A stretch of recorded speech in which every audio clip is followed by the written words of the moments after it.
Afin de s'améliorer et de se diversifier, le musée du diamant noir réalise certains projets. En 2007, c'est la mise en place de cette petite association du musée du diamant noir.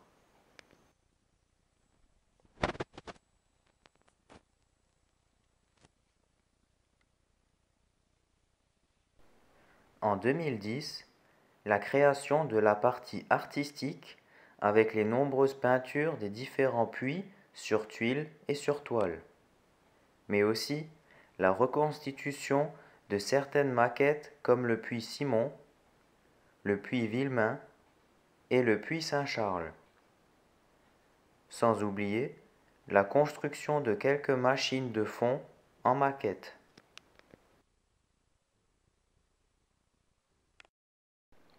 En 2012, c'est l'apparition de l'exposition complète de la tenue de sauveteur des PCS. Cela regroupe donc la tenue et ses accessoires, mais aussi les appareils et les documents.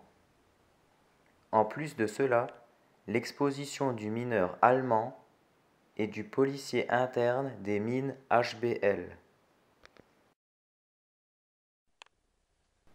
Toujours en 2012, c'est aussi l'apparition de la nouvelle lampisterie du musée du diamant noir, avec les racks et des lampes électriques Oldham type T, et la création du hall du lampiste au complet.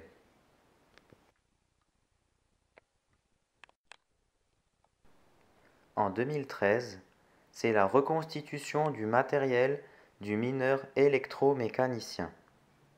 Mais c'est aussi en 2013 la construction des maquettes des différents puits miniers lorrains en allumettes. Ce projet commence à voir le jour avec cette première construction qui est en cours du puits Sainte-Fontaine. Le projet le plus important de l'année 2013 est celui de la reconstitution du musée du diamant noir en 3D virtuellement sur l'ordinateur. Le but de ce projet est de moderniser le musée et aussi de faire une visite guidée virtuelle sur le site officiel du musée et de façon à ce que n'importe qui puisse visiter ce musée et n'importe quand. Ainsi, chaque objet du musée est réalisé sur l'ordinateur. Voici une petite démonstration d'une conception d'un EX2000 sur le logiciel de dessin assisté par ordinateur Autodesk Inventor Professionnel 2013. Le principe de la conception par ordinateur est simple. On part d'une esquisse qui est un dessin en 2D, puis, à l'aide de la ligne de dessin, on commence à dessiner la base de l'appareil. Afin qu'il ait la bonne taille, on met des cotations sur chaque côté. En plus des lignes, on peut utiliser des arcs de cercle ou autres formes.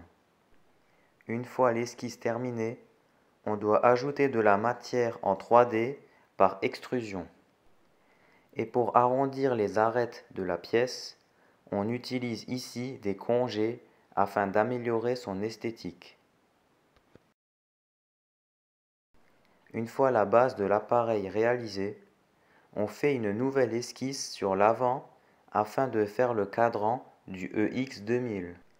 On part d'un rectangle que l'on va coter de 30 x 45 et on va utiliser des cotations pour situer le rectangle au bon endroit sur l'avant de l'appareil. Puis, on va utiliser des arcs de cercle pour faire les dernières formes du cadran. Une fois cette esquisse terminée, on clique sur Terminer et on va ici extruder le cadran pour lui donner de la matière. Et après, on va à nouveau utiliser la fonction Congé tout autour du cadran. Comme on peut le voir, le dessus de l'appareil n'est pas plat. Donc, on doit sélectionner le plan XZ et le décaler jusqu'en haut de l'appareil pour en faire une esquisse. Dans cette esquisse, on va coter plusieurs points afin de faire le centre du cercle pour faire la partie de l'appareil qui sert à faire les prélèvements. Une fois le cercle fait, on termine l'esquisse et on fait une double extrusion. Une par-dessus le cercle et une autre par-dessous le cercle. Pour une meilleure visibilité, on peut enlever à présent le plan créé précédemment en le sélectionnant dans l'arbre de construction et décocher la visibilité. Ensuite, on va créer un chanfrein pour donner une allure plus conique au préleveur de l'appareil. Puis, on va terminer cette partie en faisant d'autres esquisses et d'autres extrusions pour ajouter ou même cette fois-ci enlever de la matière. Et enfin, pour donner plus de détails, on fait un autre chanfrein et on va faire un filetage sur le haut.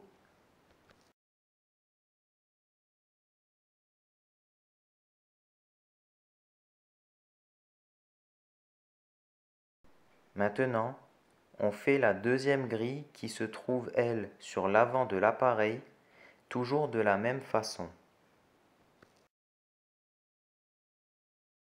Sur le devant de l'appareil, en dessous du cadran, il y a de petits effets esthétiques. On fait donc à cet endroit une nouvelle esquisse. Comme ce sont de petits trous, on commence par réaliser un petit cercle que l'on va coter de façon à ce qu'il soit bien placé. Une fois fait, on fait un réseau du point du centre du cercle.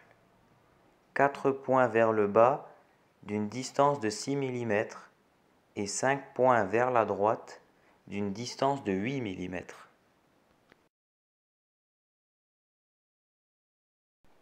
Sur chaque point, on va dessiner un cercle du même diamètre que le premier, soit 3 mm.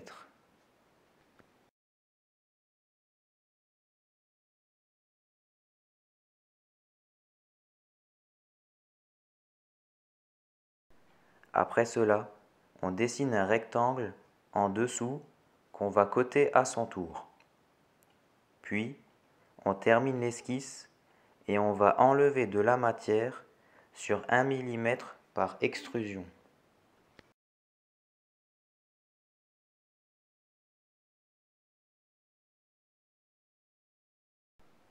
On sélectionne chaque partie, on inverse le sens de façon à pouvoir enlever de la matière. Toujours pour l'effet esthétique de l'appareil, on va faire des congés dans chacune des arêtes inférieures de chaque trou.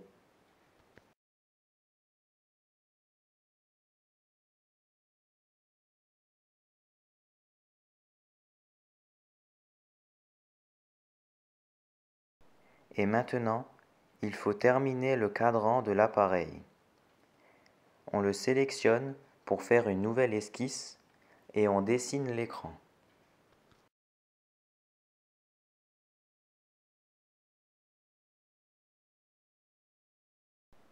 Pour créer l'écran, on sélectionne le rectangle et on enlève de la matière sur 2 mm. Ensuite, on va à nouveau sélectionner le cadran pour en faire une autre esquisse. Dans cette esquisse, on va dessiner les différents boutons de l'appareil. On va prendre la fonction ellipse pour dessiner le bouton marche rouge de l'appareil. Lorsqu'ils sont tous dessinés, on va les extruder de façon à pouvoir les former. Désormais, le EX2000 est réalisé sur l'ordinateur. Pour le terminer, on va ajouter de la couleur sur l'appareil. On sélectionne l'écran pour mettre la couleur vert de gris. Puis on sélectionne le cadran pour mettre la couleur jaune et colorer en rouge le bouton marche et la lumière d'alarme. En gris, on va colorer les grilles pour les prélèvements de gaz. Et pour finir, on va mettre la couleur noire à la fonction. En clair, tout le reste ayant la couleur par défaut sera automatiquement de la couleur noire. L'appareil EX2000 est maintenant terminé. Pour l'améliorer, on peut sélectionner le mode réaliste et l'appareil devient aussi bien que le vrai.